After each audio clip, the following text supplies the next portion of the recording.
मेरी शादी मेरे दुश्मन से एपिसोड 16 मौत से वापसी। धड़ाम धमाके की गूंज पूरे सिंह पैलेस तक पहुंची।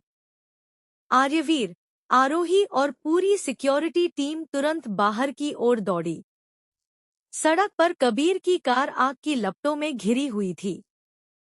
आरोही की आंखों से आंसू बह निकले। कबीर। लेकिन तभी धुएं के बीच से एक परछाई लड़खड़ाते हुए बाहर निकली। वह कबीर था। उसके माथे से खून बह रहा था और बायां हाथ घायल था, लेकिन वह जिंदा था। आर्यवीर ने दौड़कर उसे संभाला। क्या हुआ? कबीर ने गहरी सांस ली। बॉस, कार स्टार्ट करते ही मुझे कुछ अजीब लगा। मैंने तुरंत दरवाजा खोलकर छलांग लगा दी और उसी पल धमाका हो गया। आर्यवीर की आंखों में राहत थी, लेकिन चेहरा पहले से ज्यादा सख्त हो गया। मतलब किसी ने बम पहले से लगाया था। उसी समय मिस्टर ब्लैक के गुप्त अड्डे पर एक आदमी घबराकर बोला, सर, कबीर बच गया। मिस्टर ब्लैक कुर्सी से उठा। उसने खिड़की से बाहर देखते हुए कहा, कोई बात नहीं, यह तो सिर्फ पहली चाल थी। फिर उसने मेज पर रखा एक पुराना फोटो उठाया। उसमें 3 लोग थे, एक आदमी, एक औरत और 5 साल की छोटी आरोही। उसने फोटो पर उंगली फेरते हुए कहा, बहुत जल्द तुम्हें अपने माता पिता का सच पता चल जाएगा। लेकिन फोटो में माता पिता के चेहरे अभी भी दिखाई नहीं दे रहे थे। सिंह पैलेस। कबीर के इलाज के बाद आर्यवीर ने पूरी सिक्योरिटी टीम की मीटिंग बुलाई। अब से पैलेस के अंदर आने जाने वाले हर आदमी की दोबारा जांच होगी। तभी कंप्यूटर स्क्रीन पर एक अलर्ट आया। महल के बाहर लगे सीसीटीवी में रात का एक वीडियो मिला था। वीडियो चलाया गया। सभी की नजर स्क्रीन पर टिक गई। वीडियो में एक आदमी चुपके से कबीर की कार के नीचे कुछ लगा रहा था। उसने काला हुड पहन रखा था। चेहरा साफ नहीं दिख रहा था, लेकिन जैसे ही वह जाने लगा, उसकी कलाई पर बना टैटू कैमरे में साफ दिखाई दिया। एक काला कोबरा। कबीर ने तुरंत कहा, यही आदमी उस रात वेयरहाउस में भी था। आर्यवीर ने वीडियो रोक दिया। जूम करो। वीडियो बड़ा किया गया।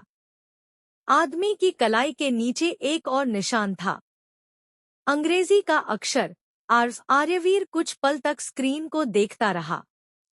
आर। कबीर ने पूछा, किसका नाम हो सकता है? आर्यवीर ने धीमी आवाज में कहा, पता नहीं, लेकिन यह हमारी अब तक की सबसे बड़ी पहचान है। उसी रात आरोही अपने कमरे में अकेली बैठी थी। उसने मीरा द्वारा दिया गया पुराना लॉकेट फिर से खोला। इस बार उसे अंदर एक बहुत छोटा छिपा हुआ बटन दिखाई दिया। उसने बटन दबाया। टक। लॉकेट के अंदर एक गुप्त खांचा खुल गया। उसमें एक छोटी सी चाबी रखी थी। चाबी के साथ एक कागज का टुकड़ा था। उस पर सिर्फ 4 शब्द लिखे थे, कमरा नंबर 27 खोलो। लेकिन वह कमरा कहाँ था? आरोही के चेहरे पर उलझन थी।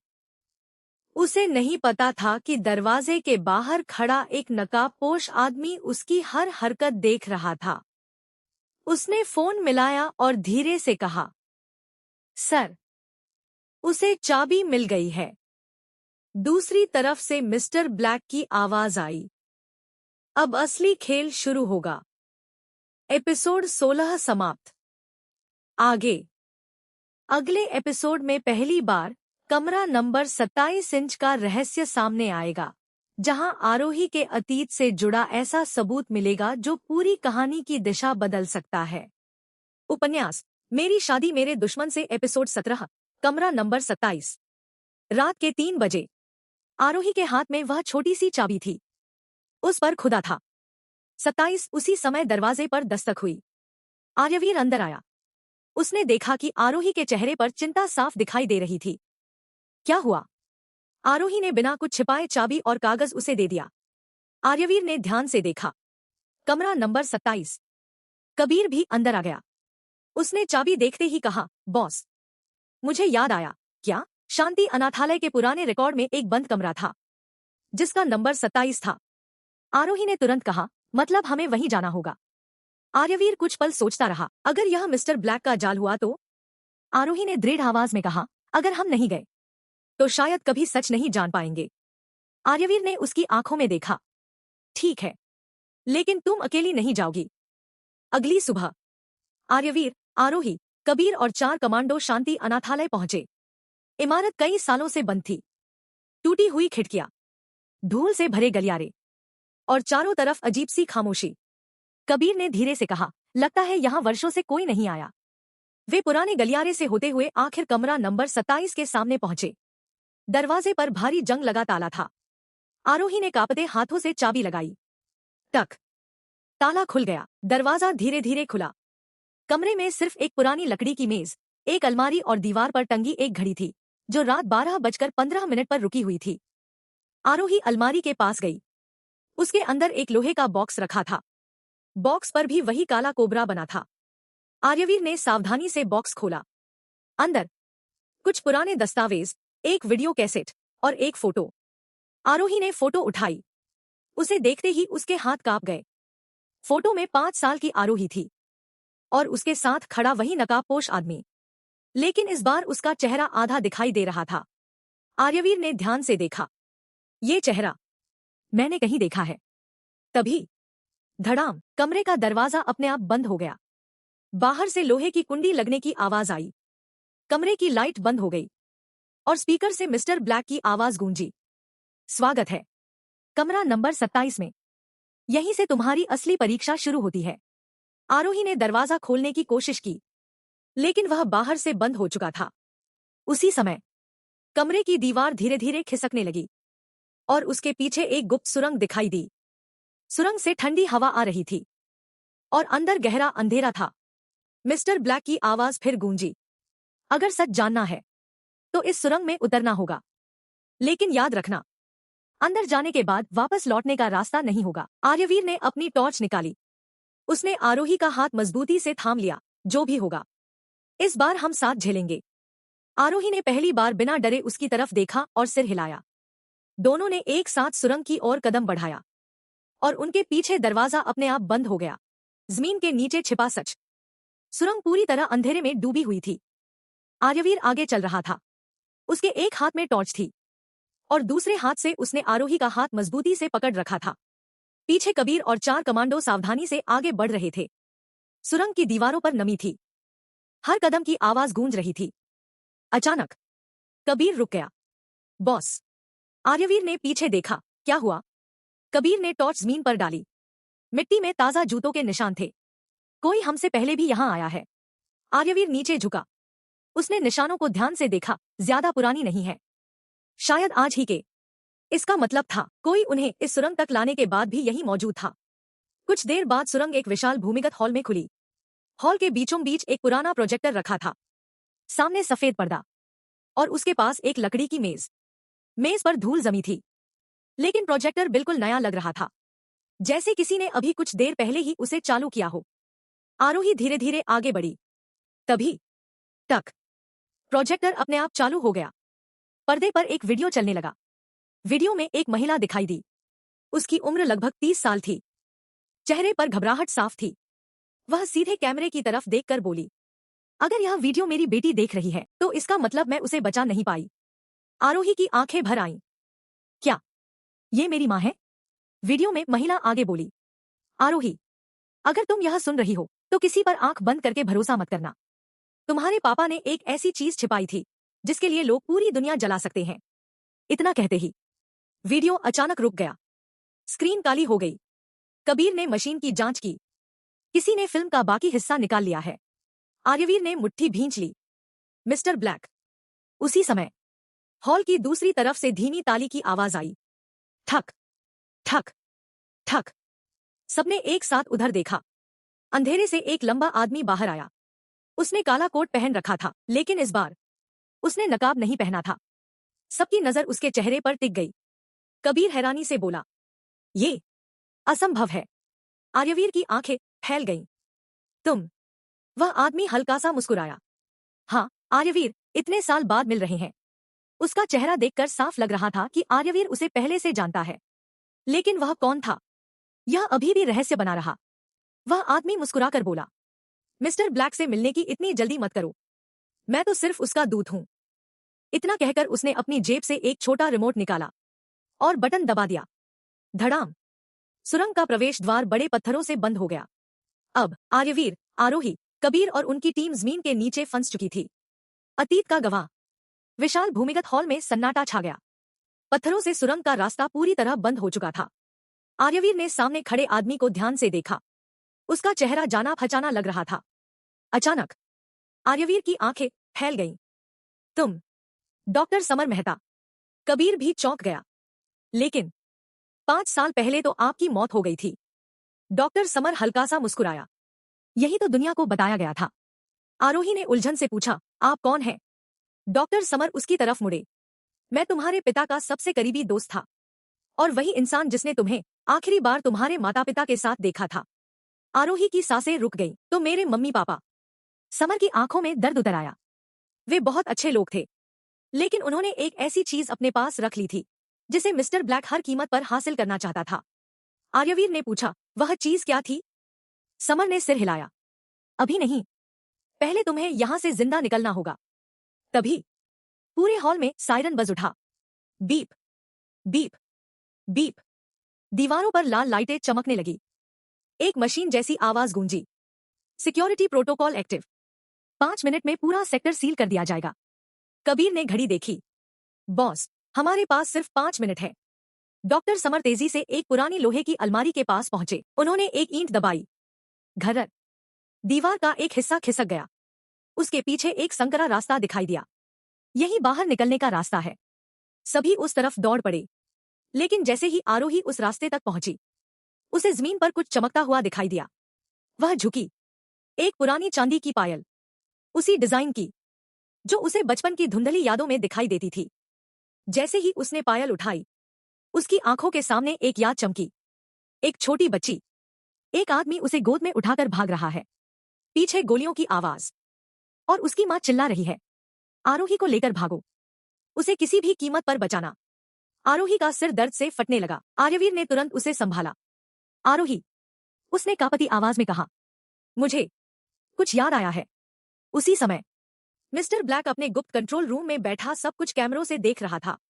उसने स्क्रीन पर आरोही को देखा और धीमे से मुस्कुराया। यादें लौटने लगी हैं।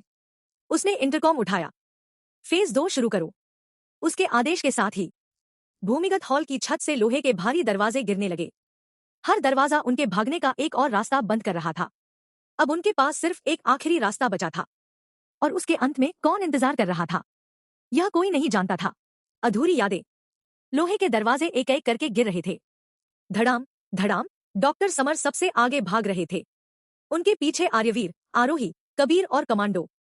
आखिरकार वे एक छोटे से भूमिगत कमरे में पहुंच गए। डॉक्टर समर ने अंदर घुसते ही लोहे का लीवर खींचा। घरर। भारी दरवाजा बंद हो गया। बाहर गिरते पत्थरों और मशीनों की आवाज अब धीमी पड़ गई।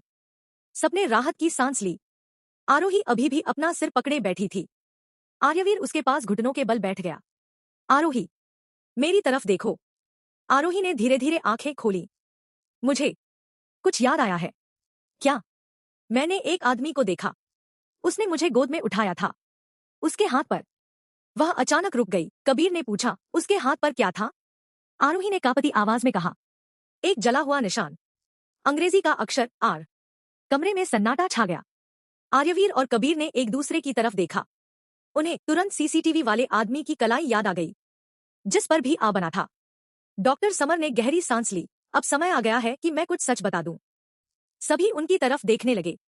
तुम्हारे पिता एक वैज्ञानिक नहीं थे, वे एक साइबर सुरक्षा विशेषज्ञ थे। उन्होंने एक ऐसा डिजिटल सिस्टम बनाया था जो दुनिया भर के कई बड़े अपराधियों के गुप्त वित्तीय रिकॉर्ड और पहचान उजागर कर सकता था। कबीर हैरान रह गया। मतलब मिस्टर ब्लैक उस सिस्टम के पीछे है? हाँ, लेकिन समर बोले, तुम्हारे पिता ने उस सिस्टम की मास्टर की कहीं छिपा दी थी। आरोही ने पूछा, कहाँ? समर ने उसकी आंखों में देखते हुए कहा, यही तो रहस्य है, और मुझे शक है कि उसका सुराग तुम्हारी बचपन की यादों में छिपा है। तभी कमरे की एक दीवार पर लगा पुराना मॉनिटर अपने आप चालू हो गया। स्क्रीन पर फिर वही काला नकाब दिखाई दिया। मिस्टर ब्लैक, वह शांत स्वर में बोला। समर, तुमने नियम तोड़ दिए। समर ने पहली बार गुस्से में कहा, मैंने तुम्हारा साथ बहुत पहले छोड़ दिया था। यह सुनकर सभी चौंक गए।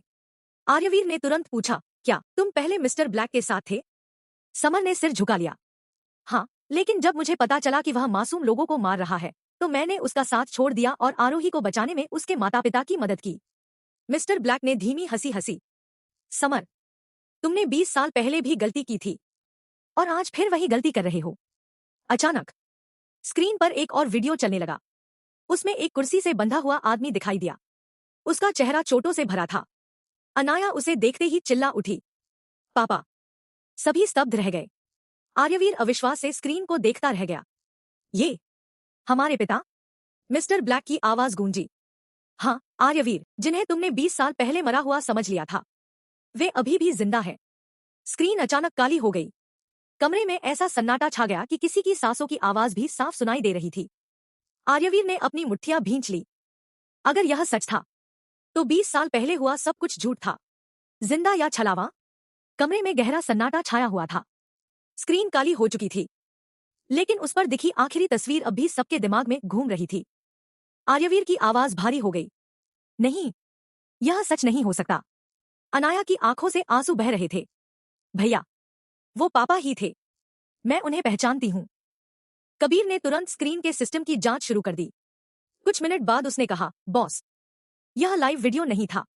आर्यवीर ने पूछा, मतलब? यह पहले से रिकॉर्ड किया गया वीडियो था, लेकिन रिकॉर्डिंग सिर्फ 48 घंटे पुरानी है। कमरे में फिर सन्नाटा छा गया।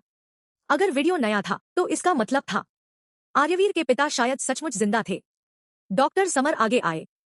अब मैं और कुछ नहीं छिपाऊंगा, उन्होंने धीमी आवाज में कहा। 20 साल पहले जिस कार में तुम्हारे पिता के होने की बात कही गई थी, उसमें उनकी लाश नहीं थी। आर्यवीर की आंखें फैल गईं।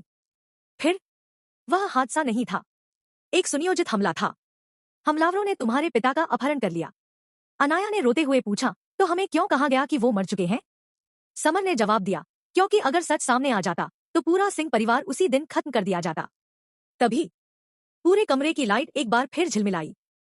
टक टक टक। दीवार के पीछे से किसी के चलने की आवाज आने लगी।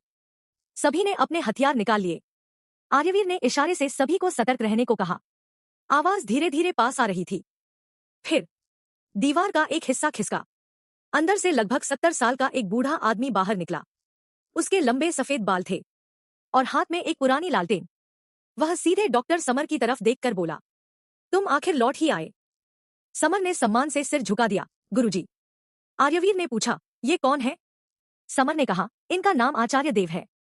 पिछले 20 सालों से ये इस भूमिगत जगह की रक्षा कर रहे हैं।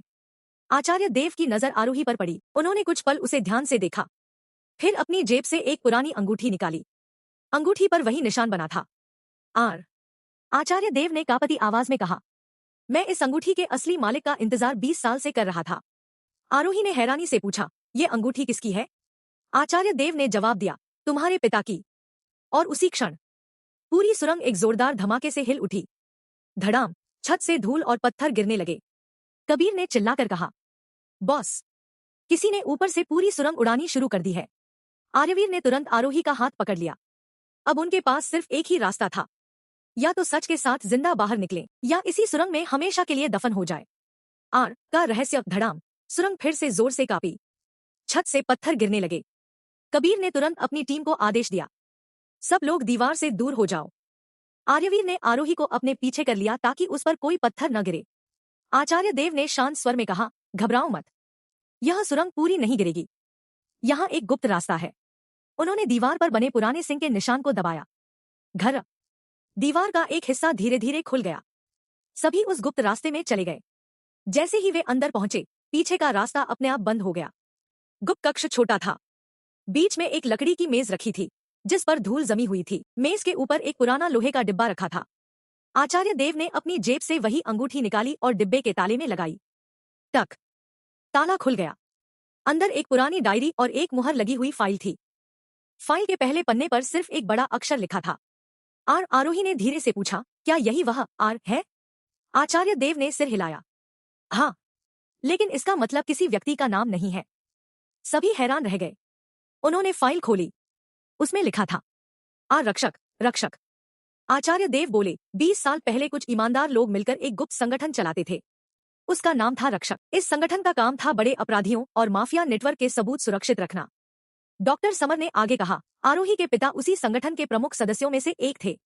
आर्यवीर ने पूछा, तो मिस्टर ब्लैक उनका दुश्मन क्यों बन गया? आचार्य देव की आंखें गंभीर हो गईं, क्योंकि रक्षक संगठन ने उसकी करोड़ों की अवैध कमाई और पूरे नेटवर्क का रिकॉर्ड इकट्ठा कर लिया था।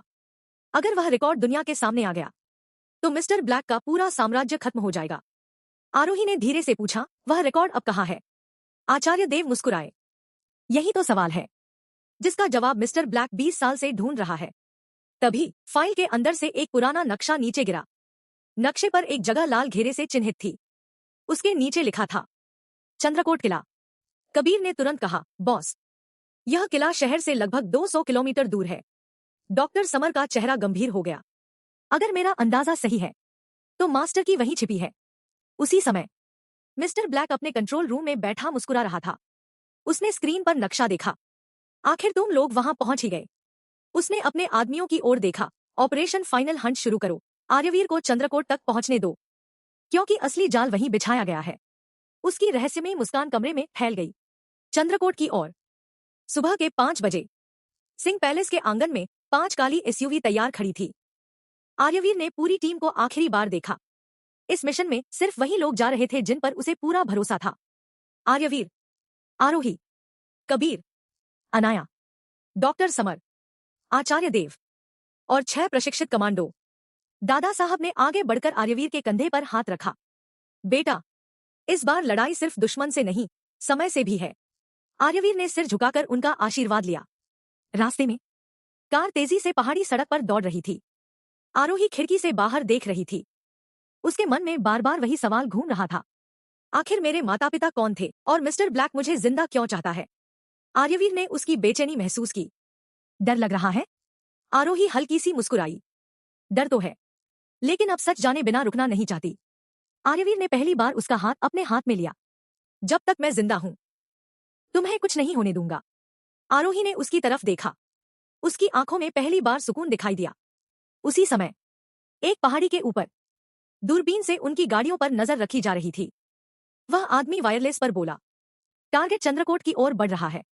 दूसरी तरफ से सिर्फ एक आदेश आया, उन्हें किले तक पहुंचने दो, रास्ते में हमला मत करना। दोपहर कई घंटे के सफर के बाद दूर पहाड़ों के बीच एक विशाल टूटा हुआ किला दिखाई दिया। चंद्रकोट किला। चारों तरफ घना जंगल, ऊंची पत्थर की दीवारें और ऐसा सन्नाटा कि हवा की आवाज भी साफ सुनाई दे रही थी। कबीर ने धीमे से कहा, बॉस, यह जगह खाली नहीं लग रही। आर्यवीर ने सिर हिलाया। सभी लोग सतर्क रहो। जैसे ही वे किले के मुख्य दरवाजे तक पहुंचे, आरोही अचानक रुक गई। उसका सिर फिर से दर्द करने लगा। उसकी आंखों के सामने बचपन की एक और याद चमकी। वह इसी किले के आंगन में दौड़ रही थी। एक आदमी उसे हंसते हुए लकड़ी की तलवार पकड़ा रहा था और एक महिला दूर खड़ी मुस्कुरा रही थी। याद खत्म होते ही आरोही की आंखों से आंसू बह निकले। मैं यहां पहले आ चुकी हूं। डॉक्टर समर ने धीरे से कहा, हाँ, और शायद यही तुम्हारा आखिरी सुरक्षित घर था। तभी किले का विशाल लोहे का दरवाजा अपने आप घर की आवाज के साथ खुलने लगा। अंदर घुप्पा अंधेरा था और दरवाजे के ठीक बीचों बीच एक काले लबादे में कोई व्यक्ति खड़ा था। उसका चेहरा अब भी दिखाई नहीं दे रहा था। उसने शांत आवाज में कहा, स्वागत है। मैं तुम्हारा इंतजार 20 साल से कर रहा था, आरोही। आर्यवीर ने तुरंत अपनी पिस्तौल उसकी ओर तान दी। तुम कौन हो? वह व्यक्ति हल्का सा हंसा। मिस्टर ब्लैक नहीं, लेकिन उससे भी ज्यादा खतरनाक। हवा अचानक तेज चलने लगी। किले का दरवाजा उनके पीछे अपने आप बंद हो गया। अब वापस लौटने का कोई रास्ता नहीं था। किले का रक्षक। किले का विशाल दरवाजा बंद होते ही पूरा हॉल अंधेरे में डूब गया। सिर्फ मशालों की हल्की रोशनी दीवारों पर पड़ रही थी। आर्यवीर ने अपनी पिस्तौल उस काले लबादे वाले आदमी पर तान रखी थी। अपना चेहरा दिखाओ। वह आदमी 2 कदम आगे बढ़ा। धीरे धीरे उसने अपना हुड हटाया। वह लगभग 60 वर्ष का एक गंभीर चेहरा वाला व्यक्ति था। उसकी आंखों में न डर था, न घबराहट। उसने शांत स्वर में कहा, मेरा नाम वीरेंद्र राणा है। डॉक्टर समर उन्हें देखते ही चौंक गए। आप अभी तक जिंदा हैं? वीरेंद्र राणा मुस्कुराए। मिस्टर ब्लैक ने कई बार मुझे मारने की कोशिश की, लेकिन हर बार मैं बच गया। आरोही ने पूछा, आप हमें जानते हैं? उन्होंने उसकी ओर देखकर कहा, मैंने तुम्हें गोद में खिलाया है, बेटी। आरोही की आंखें नम हो गईं। वीरेंद्र राणा उन्हें किले के अंदर एक पुराने कक्ष में ले गए। कमरे की दीवारों पर पुराने नक्शे और तस्वीरें लगी थी। एक तस्वीर के सामने आर्यवीर रुक गया। तस्वीर में 4 लोग खड़े थे। आरोही के पिता, डॉक्टर समर, वीरेंद्र राणा और चौथे आदमी का चेहरा चाकू से काट दिया गया था। आर्यवीर ने पूछा, यह कौन था? वीरेंद्र राणा कुछ पल चुप रहे, फिर बोले, यही वह आदमी है जो बाद में मिस्टर ब्लैक बना। कमरे में सन्नाटा छा गया। 20 साल पहले, वीरेंद्र ने कहना शुरू किया, हम चारों रक्षक संगठन के सदस्य थे। हमने अपराधियों के खिलाफ ऐसे सबूत इकट्ठे किए थे जिनसे पूरा माफिया नेटवर्क खत्म हो सकता था। लेकिन हमारे अपने एक साथी ने लालच में आकर हमें धोखा दे दिया। आरोही ने धीरे से पूछा, क्या वही मिस्टर ब्लैक है? वीरेंद्र ने सिर हिलाया। हाँ, उसने पैसे और ताकत के लिए अपने ही साथियों को बेच दिया। तभी कमरे की दीवार पर लगी एक पुरानी घड़ी अपने आप बजने लगी। Ton ton ton. वीरेंद्र का चेहरा अचानक गंभीर हो गया। हमारे पास ज्यादा समय नहीं है। उन्होंने एक पत्थर हटाया। उसके नीचे एक छोटी सी धातु की चाबी रखी थी। यह मास्टर की नहीं है, लेकिन मास्टर की तक पहुंचने का पहला दरवाजा इसी से खुलेगा। उन्होंने चाबी आरोही के हाथ में रख दी। जैसे ही आरोही ने चाबी पकड़ी, पूरा कमरा तेजी से कांपने लगा। किले की दीवारों में छिपे कई गुप्त दरवाजे एक साथ खुल गए और उन दरवाजों से काले कपड़ों में दर्जनों हथियारबंद लोग बाहर निकल आए। उनके हाथों में आधुनिक राइफलें थी। उनका सरदार आगे बढ़ा और मुस्कुराकर बोला, बहुत खोज लिया तुम लोगों ने। अब चाबी हमें दे दो। आर्यवीर तुरंत आरोही के सामने खड़ा हो गया। उसने पिस्तौल सीधी सरदार की ओर तान दी। अगर चाबी चाहिए तो पहले मुझसे होकर गुजरना होगा। उसी समय भीड़ के पीछे से एक भारी परिचित आवाज गूंजी, रुको। सभी हथियारबंद लोग तुरंत रास्ता छोड़कर पीछे हट गए। धीरे धीरे एक लंबी परछाई आगे बढ़ी। चेहरा अभी भी अंधेरे में था, लेकिन पहली बार मिस्टर ब्लैक खुद चंद्रकोट किले में आ चुका था। आप लोगों को स्टोरी पसंद आए कमेंट में बताएं और लाइक करिए। आमने सामने चंद्रकोट किले का विशाल हॉल। मशालों की लौ हवा से कांप रही थी। काले कपड़ों में हथियारबंद लोग दोनों तरफ खड़े थे। बीच में काले लबादे में मिस्टर ब्लैक। उसने धीरे धीरे आगे कदम बढ़ाए। उसके हर कदम की आवाज पूरे हॉल में गूंज रही थी। आर्यवीर ने अपनी पिस्तौल उस पर तान रखी थी। बहुत भाग लिया, आज यह खेल खत्म होगा। मिस्टर ब्लैक हल्का सा हंसा। खेल खत्म? नहीं आर्यवीर, अभी तो असली खेल शुरू हुआ है। उसने अपने दस्ताने उतारे। उसकी दाहिनी कलाई पर वही निशान था, काला कोबरा। लेकिन आर का निशान उसकी कलाई पर नहीं था। आर्यवीर की भौहें सिकुड़ गई। तो फिर आर वाला आदमी कोई और है। मिस्टर ब्लैक ने आरोही की तरफ देखा। तुम जानना चाहती थी कि तुम्हारे माता पिता के साथ क्या हुआ? आरोही ने बिना डरे जवाब दिया। हाँ, तो सुनो। तुम्हारे माता पिता ने मुझे रोकने की कोशिश की थी। उन्होंने रक्षक संगठन के सारे सबूत छिपा दिए और उसी रात वे हमेशा के लिए मुझसे दूर हो गए। आरोही की आंखों में आंसू आ गए। क्या तुमने उन्हें मार दिया? कुछ पल के लिए पूरा हॉल शांत हो गया। फिर मिस्टर ब्लैक बोला, अगर मार देता तो आज मुझे तुम्हारी जरूरत क्यों पड़ती? यह सुनकर सभी चौंक गए। आर्यवीर ने गुस्से में पूछा, मतलब वे जिंदा हैं? मिस्टर ब्लैक मुस्कुराया, शायद या शायद नहीं। सच और झूठ के बीच की दूरी बहुत कम होती है आर्यवीर। अचानक धाय एक गोली चली, लेकिन वह गोली मिस्टर ब्लैक ने नहीं चलाई थी। गोली वीरेंद्र राणा के सीने में लगी। आह! वे जमीन पर गिर पड़े। सभी का ध्यान उनकी तरफ चला गया। आर्यवीर ने तुरंत पीछे देखा। गोली चलाने वाला कोई और नहीं, बल्कि हथियारबंद लोगों के बीच छिपा हुआ अनिशान वाला आदमी था। वह भागने लगा। कबीर चिल्लाया, उसे पकड़ो। कबीर और 2 कमांडो उसके पीछे दौड़ पड़े। इधर वीरेंद्र राणा ने कांपते हाथों से आरोही को बुलाया। बेटी। आरोही उनके पास घुटनों के बल बैठ गई। उन्होंने अपनी जेब से एक छोटा सा धातु का लॉकेट निकाला। इसे संभाल कर रखना। मास्टर की का आखिरी सुराग इसी में छिपा है। आरोही ने लॉकेट अपने हाथ में ले लिया। वीरेंद्र ने आखिरी बार आर्यवीर की तरफ देखा। उस पर कभी भरोसा मत करना। वो इतना कहकर उनकी सांस रुक गई। उनकी बात अधूरी रह गई। उसी पल मिस्टर ब्लैक ने ताली बजाई। पूरा किला अचानक अलार्म से गूंज उठा। Beep beep beep. स्पीकर से आवाज आई, सेल्फ डिफेंस सिस्टम सक्रिय। 5 मिनट में पूरा किला लॉकडाउन में चला जाएगा। मिस्टर ब्लैक पीछे हटते हुए बोला, अगर हिम्मत है तो मास्टर की लेकर बाहर निकलकर दिखाओ। इतना कहकर वह एक गुप्त दरवाजे से गायब हो गया। आर्यवीर ने मुट्ठी भींच ली।